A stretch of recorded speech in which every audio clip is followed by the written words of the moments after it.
Thank you all for being here for the forum. I know it's a little different space than we usually use. I'm glad you brought your coffee. Please be comfortable. If you are new or if you're visiting, welcome. We're glad that you're here.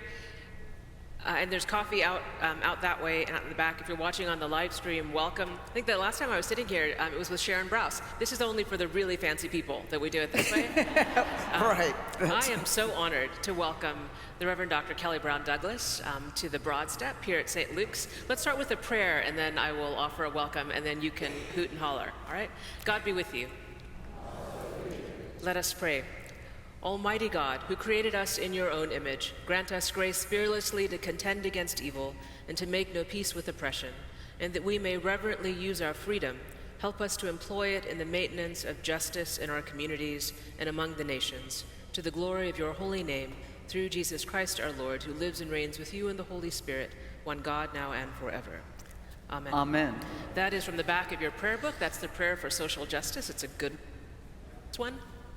I don't need to tell you this, but I will. The Reverend Dr. Kelly Brown Douglas is the interim president of the Episcopal Divinity School. She was the dean of the Episcopal Divinity School at Union Theological Seminary and professor of theology. She was the Bill and Judith Moyers Chair in Theology at Union, before her most recently held by Dr. James Cone. And I heard from some reliable sources that she is, I'm going to say his best student, but among his best students is the gracious way to say that, and carries the legacy of Dr. Cone. She also serves as the canon theologian at the Washington National Cathedral, and is the honorary professor of global theology at Emmanuel Theological Seminary in England, so is taking it on the road. Prior to Union, Dr. Douglas was the professor of religion at Goucher College, where she was the Susan D. Morgan Professor of Religion and now is Professor Emeritus. And before Goucher, she was the Associate Professor of Theology at Howard University School of Divinity. And she was ordained a priest in 1983. And she holds both her master's degree and her Ph.D. from the fine Union Theological Seminary in New York City. Dr. Douglas is the author of many articles and 6 books, including Sexuality in the Black Church, A Womanist Perspective, Stand Your Ground, Black Bodies and the Justice of God, and Resurrection Hope, A Future Where Black Lives Matter, which won the 2023 Grawemeyer Award in Religion, which is the premier award in religious publishing. Help me to welcome Kelly Brown Douglas.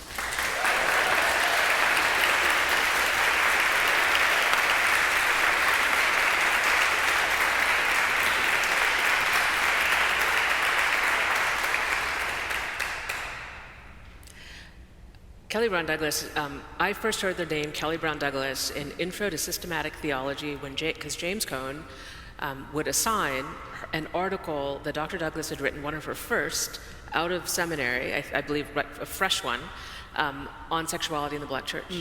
So from the beginning, she has not held back from the most incisive, important issues of the day, and interestingly built her whole career on standing in the most difficult places. Just basically never did the right thing or the right thing for the path, as far as I can tell. Just dove into the most difficult thing and asked where God was in it and what God calls us to.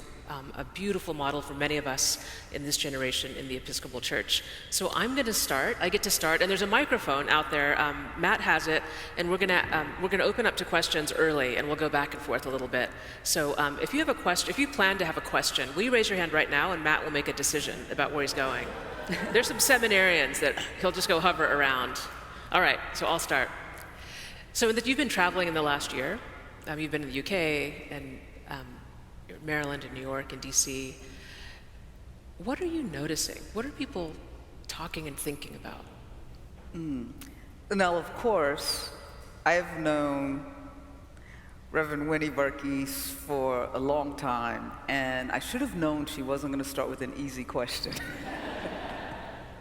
But before I answer that question, let me just say what a privilege it is to be here, and I have been blessed by my friendship, colleagueship with your rector, as I know you have been blessed.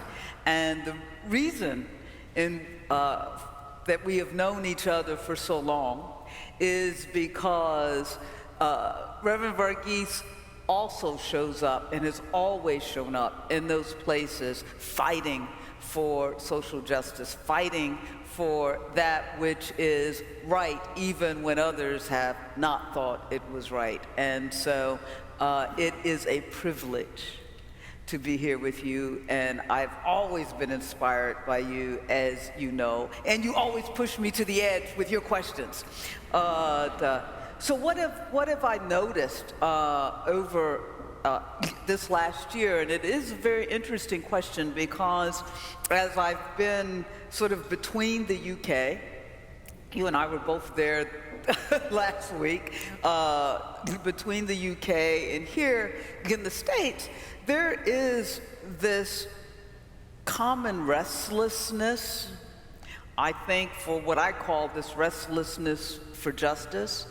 But a part of that is this dis-ease with what is going on in our sort of wider global community.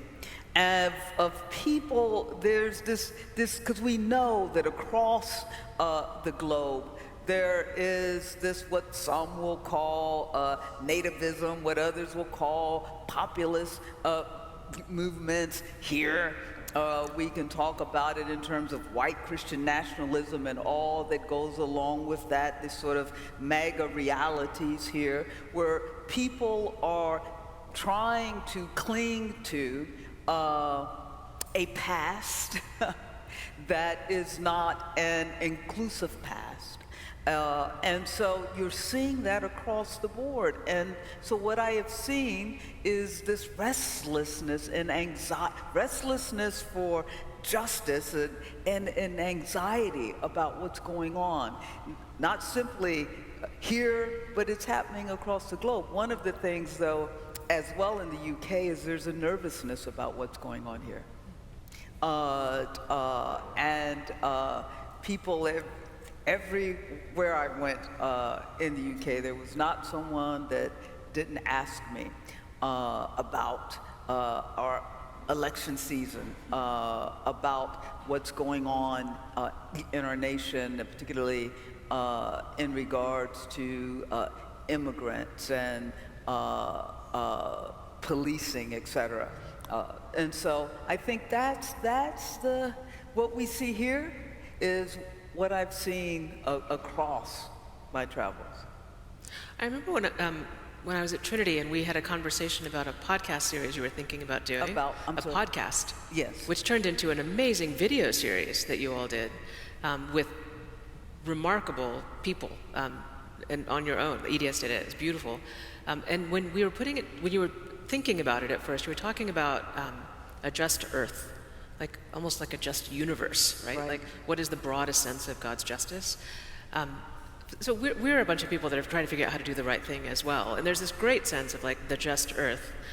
What do you say to, what would you say to a high school student today thinking about college, thinking about how they fit into this world where people are both hopeful about the changes that are coming and you can see kind of the pressure towards it, and really anxious about what the process of change might be, and I think anxious about not really knowing what it looks like if things were to change, right? And anxious that it could all be pushed back, and it seems to be being pushed back.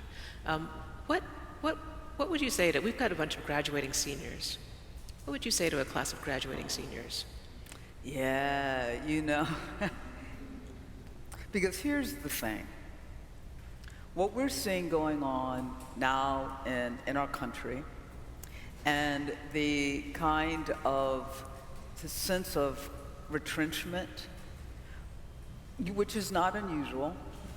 It's a part of an historical pattern that we can see that every time, particularly people of color have made any progress toward freedom, there's been some retrenchment, some sort of not simply pushback, but regression. W.E.B. Du Bois talked about it in terms of the African American community when he said, you know, after slavery and emancipation, they stood for a moment in the sun and then returned right back to slavery. This is Nixon's law and order. So you always have this sort of pattern. But who does it affect the most? And it affects that next generation, right? Because it takes, it almost, and what we're seeing now is going to take a generation to even recover, to get us back to where we were, right? But we don't move forward if that next generation doesn't continue a vision for, as I like to say, a more just future. And that's where the hope lies. If there is hope in as much as someone is always resisting the way things are.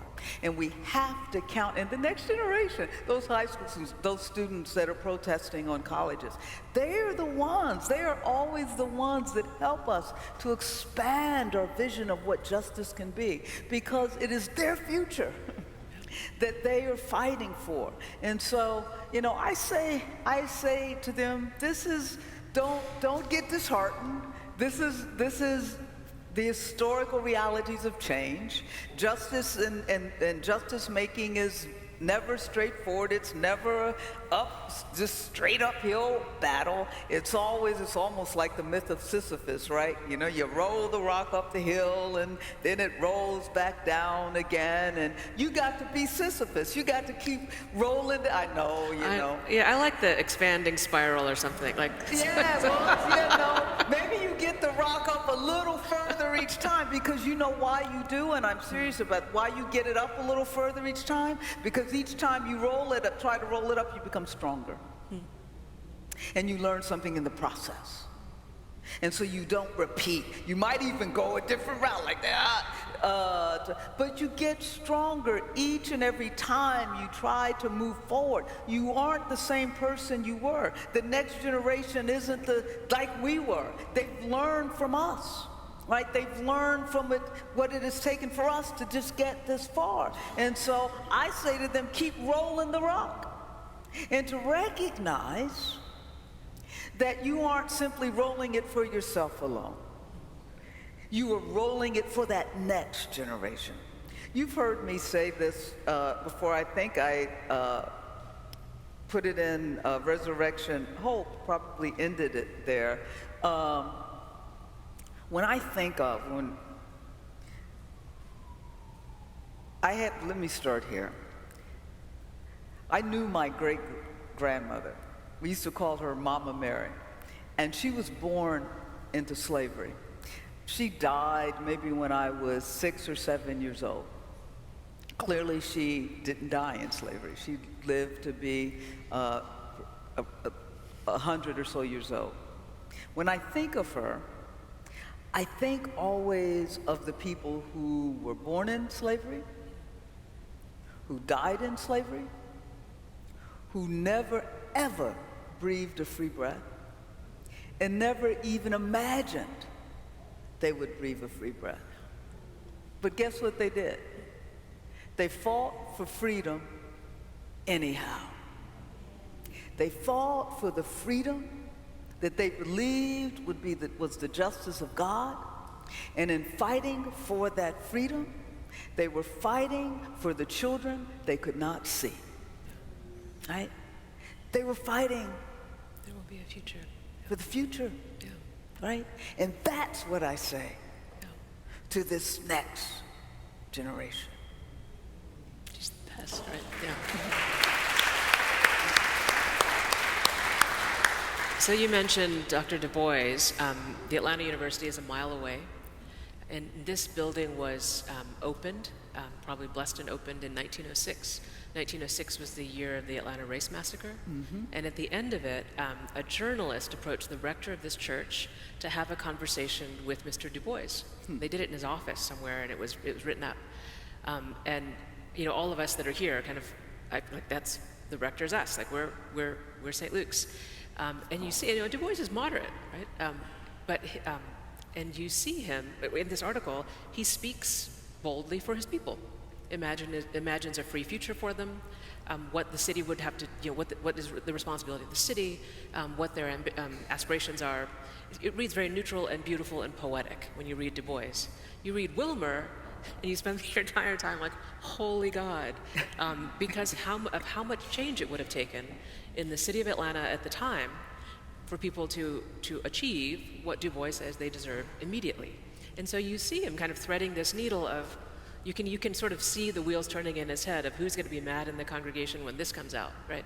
And you can see the practicality of you can see him thinking practically and institutionally. I feel very convicted by it because I think very institutionally. So it's a good challenge for all of us. But a mile away, and in some ways I would say still a mile away, people are imagining a future for themselves, for their people, for their communities, for their families, that would require a shift in how this city imagines itself. That's and how this nation imagines itself for that to be accomplished. Do you see it, or how do you see institutions like this, in some ways kind of on the wrong side of that mile, right, contributing to that just future, or being a part of that? Yeah, it's this tension, and let's talk about our ecclesiastical institutions, if you will, church. I always say that call ourselves church is aspirational. Our task is to live into that aspiration. And the tension is this: what it means on the one hand to be church, and what it means on the other hand to be this religious institution, this social institution, as I like to say, that happens to be religious. What is the balance between maintaining an institution and being who you're called to be, which is church, right? And sometimes what it means to be church actually is in conflict and in tension with what it means to be a social institution, right? And so that's where the rubber meets the road. And, I think we have to name that tension. We have to recognize that tension. And if we are going to err, we need to err on the side of justice, which is on the side of being church, right? And so, which always pulls us outside of ourselves, always makes priority how it is that we are, I always like to say, invested in a part of that movement that is coursing through history, that is God's, that is moving us toward a more just earth. And so, and we know that means in the ways in which we function in this society, we tell our priorities by where we spend our energy, where we spend our time, and where we spend our money, right? And so it does require institutions. Social institutions aren't meant to change reality. They're meant to maintain the status quo. That's not what the church is all about. And I like to say one of the ways in which the church went wrong is when it became institution. Well, the first way it went wrong was Constantine's conversion, when it became Christianity, became a religion of the state and of power, and when churches became institutionalized. It is so interesting that our presiding bishop called us into the Jesus movement, right? And many people outside of the Episcopal Church said, well, what are you all doing all along? And that's the question.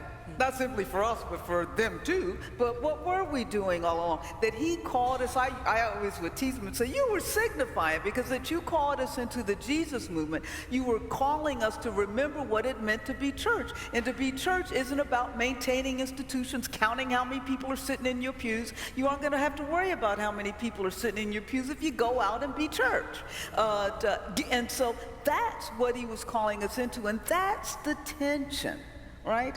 So we went wrong when we forgot we were supposed to be a part of a movement and not a part of an institution.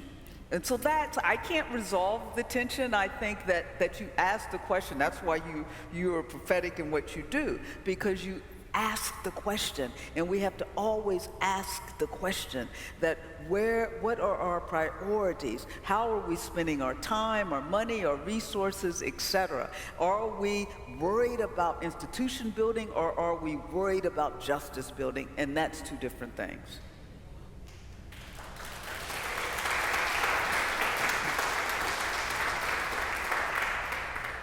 So one of the things I find very compelling about liberation theology, right, is that it takes the Gospels and just throws it right into the landscape you live in. right? There we are. Either two ways to think about it: either there we are in that terrain, or here it is applying right now in the people that we see. And Black liberation theology specifically does that with race, right? And how race plays out in the United States. So I have two questions. I don't know what order to ask them. But one, I don't want to assume that everyone knows what we're talking about. So you can tell me what the right order is. When was it? I don't even remember what the year was. Like 2016 or so, when we all kind of as a nation started to kind of churn on what is going on with policing and paying attention again to Black bodies, right? Black people being killed, and we were talking about leadership. I was in a conversation, and I had this thought of like, Kelly Brown Douglas has been working on this her entire life. She is the one for this moment. Right? She's literally been working on race, where it comes from as an idea, why it persists in the way it does, what work it does, and liberation theology next to it, Black liberation theology. Where do we see Jesus in the world around us? Where do we see salvation? How do we seek it? What does it look like for there to be restoration in this time? So I'm not gonna ask you to do a primer, but let me start with, where does the idea of we're sitting in Atlanta, where race is so persistent? It defines almost everything, right, in this city, for the good and for the struggle, both, right? Where does it come from? Where does that idea as we have it come from? That is,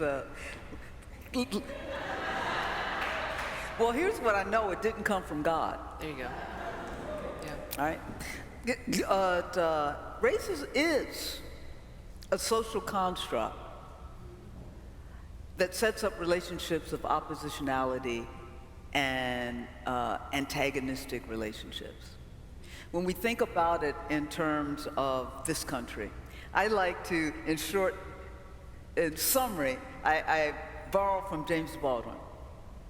James Baldwin had a series of essays that were published posthumously called The Price of the Ticket. Have you read those essays? Yeah, I love Baldwin. I'll say something perhaps about that in a minute. But Baldwin says this, he says he's asking this question of what is the price of the ticket, his primary question, what is the price of the ticket to be Black and male in America? Baldwin never got that gender thing so right. But, and he said, before we can answer that question, there's another question that has to be asked and answered. And this is the question of race. He said, what is the price of the ticket to be white in America? He said, a funny thing happened on the way to Ellis Island. He said, they came from all over Europe. They came as Italians, they came as Irish persons, they came as Germans, you name it. But when they got here, they became white. Whiteness began to define itself as that which was over and against anything that was not white. I like to call it I call it this Anglo-Saxon exceptionalism, this notion that the people who were coming here were carrying forth this exceptionalist tradition. It was the Anglo-Saxon of whiteness. Not everybody that looked like an Anglo-Saxon was an Anglo-Saxon, so they talked about, you get this construction of whiteness that is defines itself over and against the people that were here on the land. Initially, those were indigenous people. And then, of course, we had enslaved Africans and African peoples. So this construction of race is a construction that privileges certain peoples. And what we see is the consistency across the globe of whiteness, the privileging of whiteness, how it is defined in various contexts, that always sees itself over and against those that are not raised white. And so it is a divisive construct. It is, as James Cone might call it, it is of the Antichrist. And whiteness signifies privilege. It signifies power. It signifies those who would subjugate. And so that, I mean, in short, is sort of the where race comes from. Let me tell sort of a personal story about this, sort of my discovery of race. And I've written about it, I think, in some places. I grew up in Dayton, Ohio. I always say Ohio is a great place to be from. I've got my siblings and stuff are still there, but it was a good place to grow up in. And I remember Dayton was and still is a very segregated city. And they would talk about the west side of Dayton, and the west side of Dayton kept getting larger and larger because anywhere black people lived, they called it the west side. And so very segregated, and with what all of that means, and in terms of schooling and all of that. And of course, I grew up, and during the 60s, I was in high school in the 70s, so that period of my childhood was through all of the unrest. And Dayton had their unrest.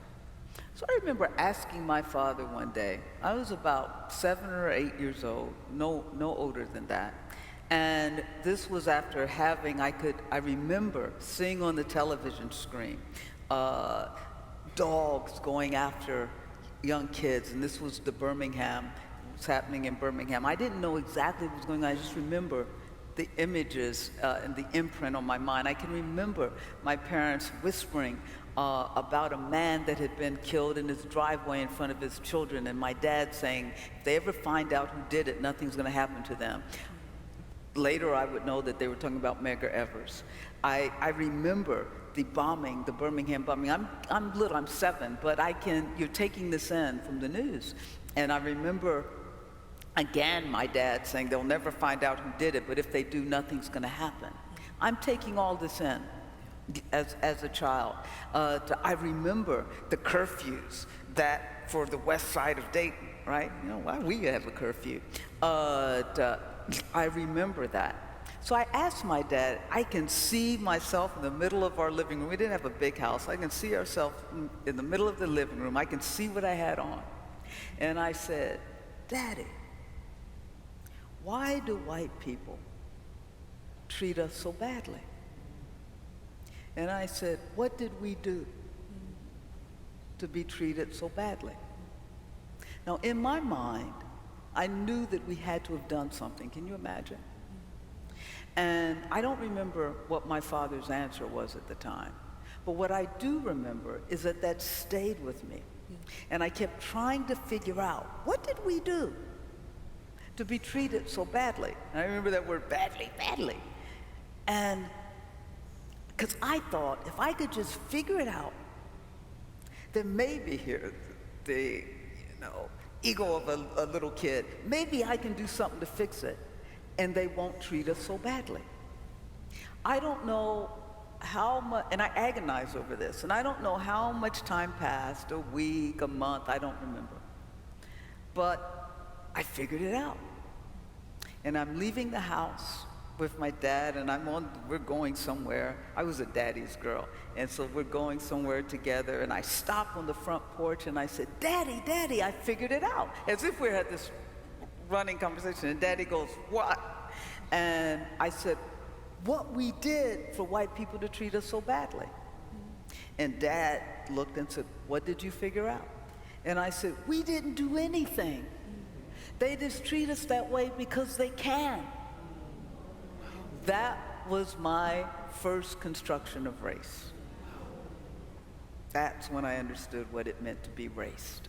Simply power. Wow. Did you always know you wanted to be a priest? No. My parents, and of course they're both past, they would probably say I did, but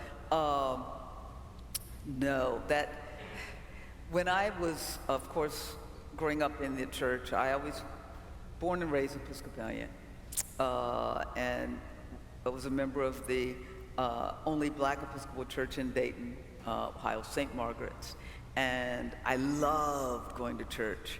The rector was Father Cochran. I love Father Cochran. And we had an 8 o'clock Sunday school in between and a 10 o'clock service. And I would wake my parents up every Sunday if they weren't going to take me to church, much to my siblings' dismay. We all slept in the same room, right? We had bunk beds, and I remember my brother, he would be on the top bunk, and he would do like this. But, so I'd go to church, and my parents, which means that they usually have to come then to the 10, right? And I loved being in church. And I loved, because I liked Father Cochran, I loved hearing stories about Jesus. But I remember that, of course, girls couldn't be acolytes.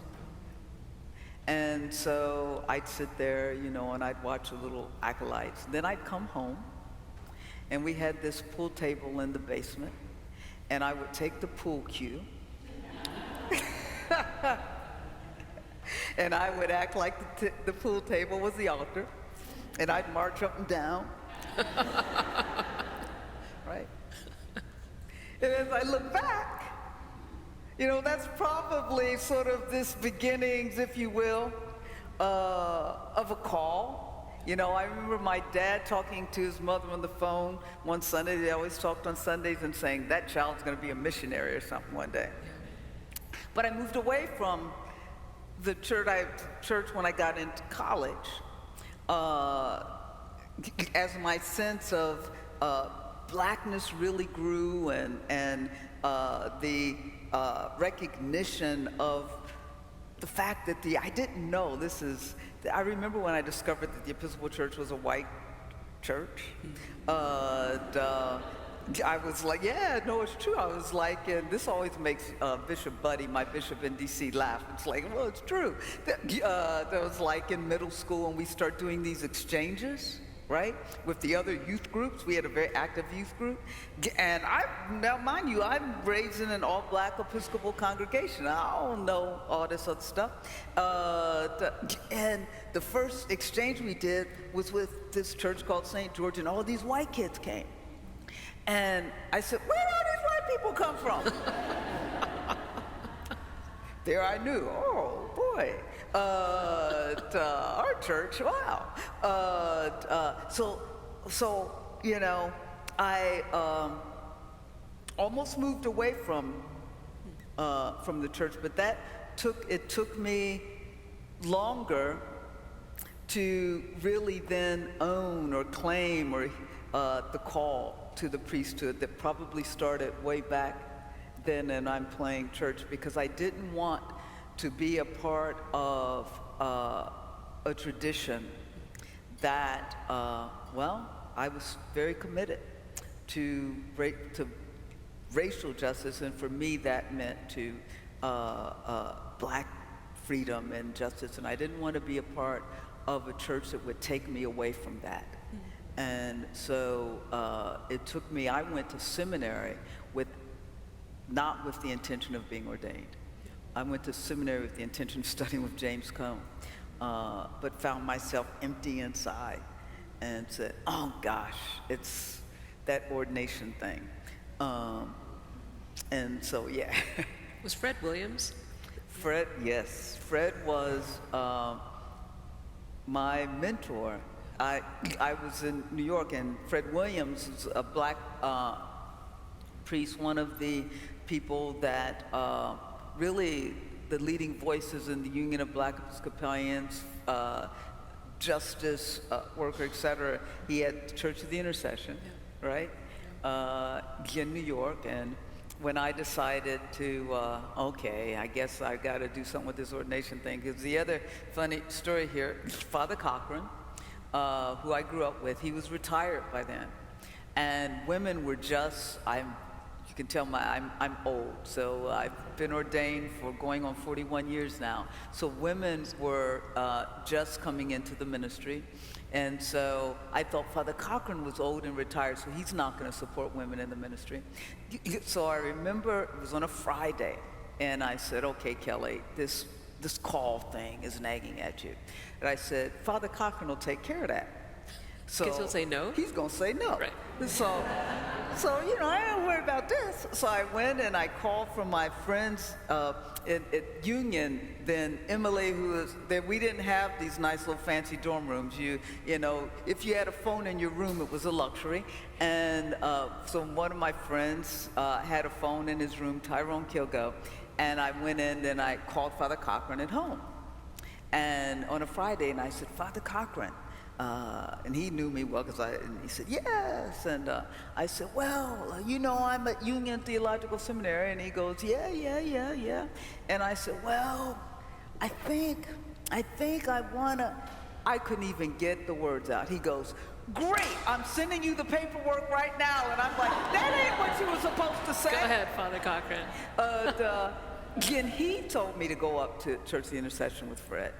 And I did, and I met Fred, and Fred said to me, Canon Williams, and I went all the way through with him, but he said to me this, which I've always held on to.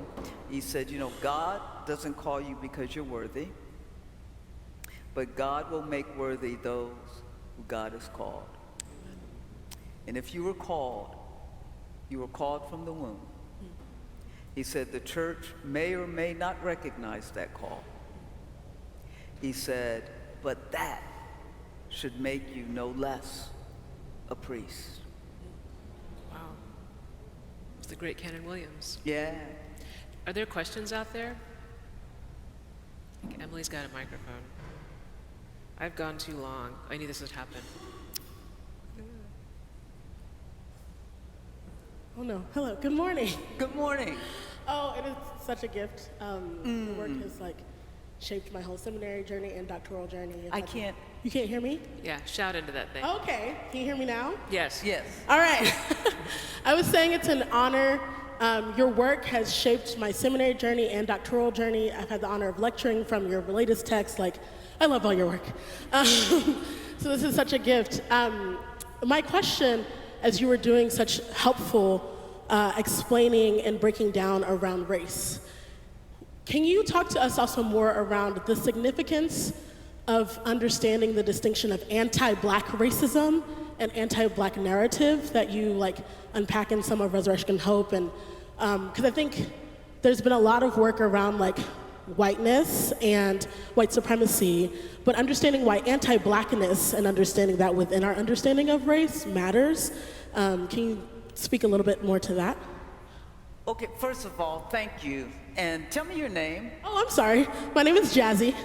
Jasmine? Jazzy? Jazzy. Yes. Thank you, and I am humbled at that, and it is my pleasure. And let me see, because it was a little muffled, and so... You should ask about anti-Blackness. Anti-Blackness. Yeah, thank you for that question, because I think we have to really own and recognize the reality of anti-Blackness, right? We can talk about white racism, white supremacy on the one hand, right? And that can exist without this instinctive response to Black bodies, right? There can be this sense of whiteness is superior to. Without, one has to ask, but why is there such an instinctive response to the Black body that oftentimes lends itself to fatal violence, right? And so your very question is a question that I asked myself. And it is a question that in many respects led to my last book, Resurrection Hope. Because I said, something else is going on here, right? What is it that causes people to, a young, I was, of course, there's Trayvon and all of these innocent lives, and I was most, at this time, I was overwhelmed by sort of what had happened to a Nigel Shelby, right? Just, he didn't even, just like Trayvon, but Nigel was just like sort of a little slight young man, and he ends up dead because someone says he's threatening. So I had to figure out what's going on here. And what we have to recognize is that, way back, you can trace, what I do theologically when these things disturb me is I sort of do this sort of journey,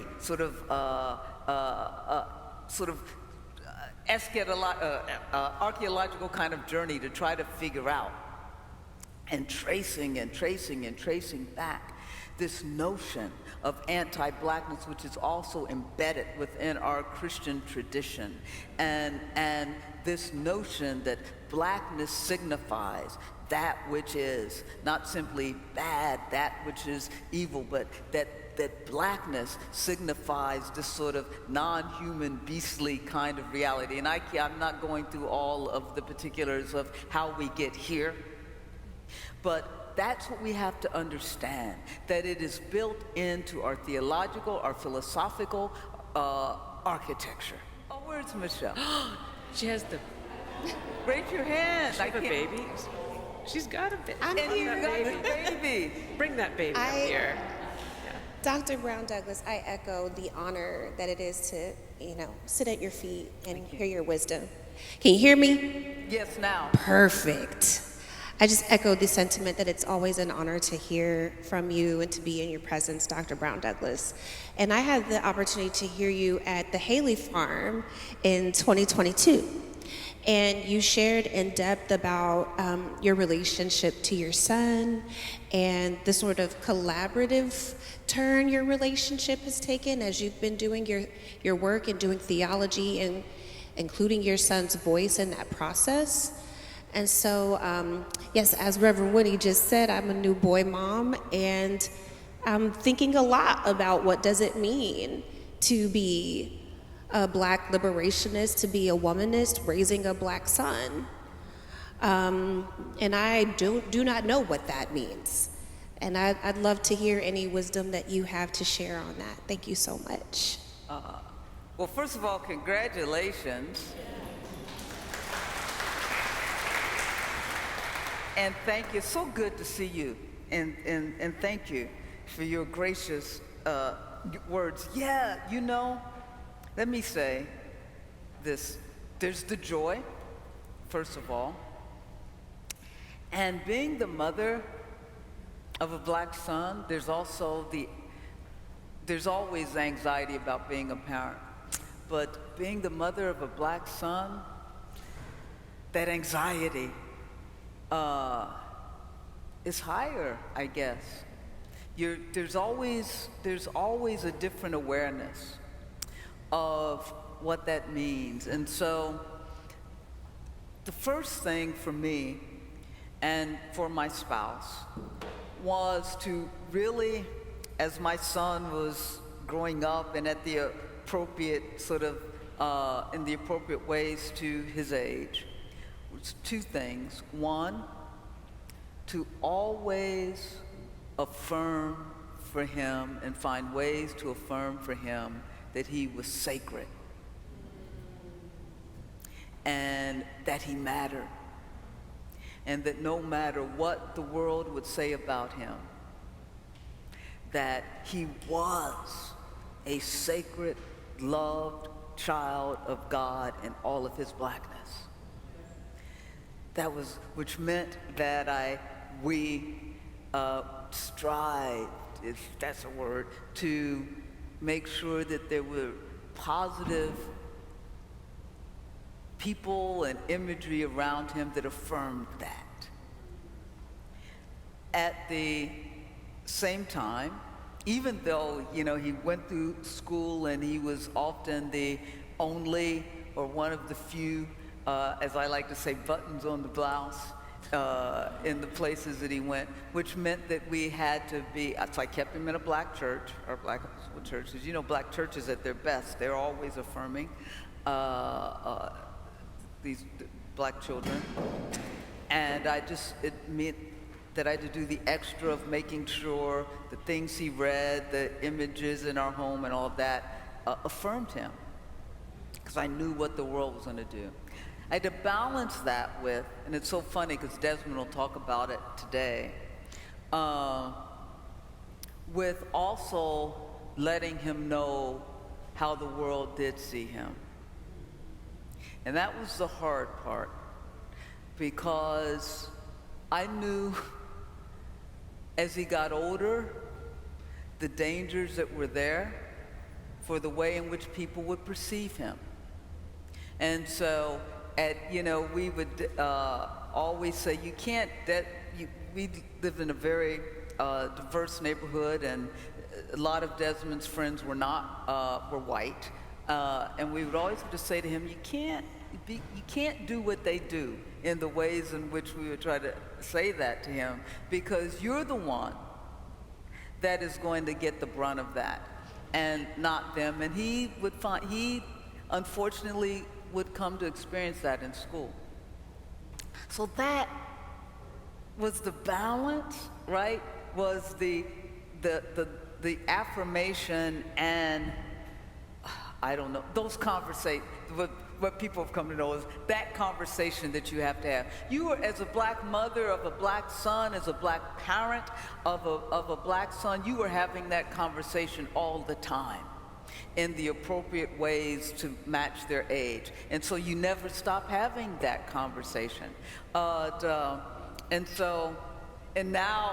just always trying, you being a parent, kids, it's like one day Desmond one night he went into his room, he was like, 15, I think, and oh, my nice, lovely child that he was always talking to and all that. And then he came out and it was like, who is this kid? It was like, oh, Lord, how long do I have to put up with this stage? So all of that, you all of that, but you still have to love them into loving themselves, because there's a world out here that is not going to love them. And I'll end with this. And of course, Desmond, I wouldn't have written Resurrection Hope without Desmond. In our dialogue, we're always having those dialogues, and we still are. He still texts me sometimes and sends an article, and it just says, thoughts? But I'll tell one story. I think I put it in senior, I can't remember. But he did get stopped by the police. And I was always fearful, because as a teenager, and that's why I always say our kids can't afford to instinctively react like teenagers. When that happens, teenagers run, teenagers are scared, teenagers do what teenagers do.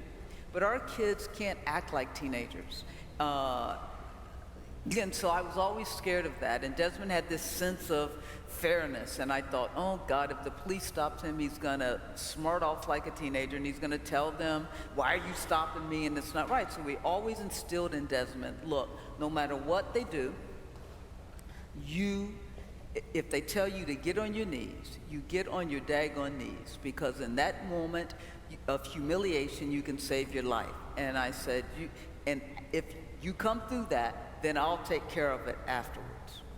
So Desmond did get stopped by the police on his way back to college when he was going to University of Maryland Eastern Shore, from which he later transferred. But you have to go on the Eastern Shore of Maryland, which is where Frederick Douglass escaped from, etc. And there was a long highway that I was always scared of. And he got stopped for no reason, as police stopped black kids, black boys. And they pushed him up against a car and did the thing they do. Anyway, make a long story short, Desmond came through it, but we ended up having to go to court. It was just the mess. But I asked Desmond, and Desmond wouldn't talk about it for a long time. Because the attorney made him plead guilty to, Desmond didn't even drink, having alcohol or something, which he didn't have, which was clear.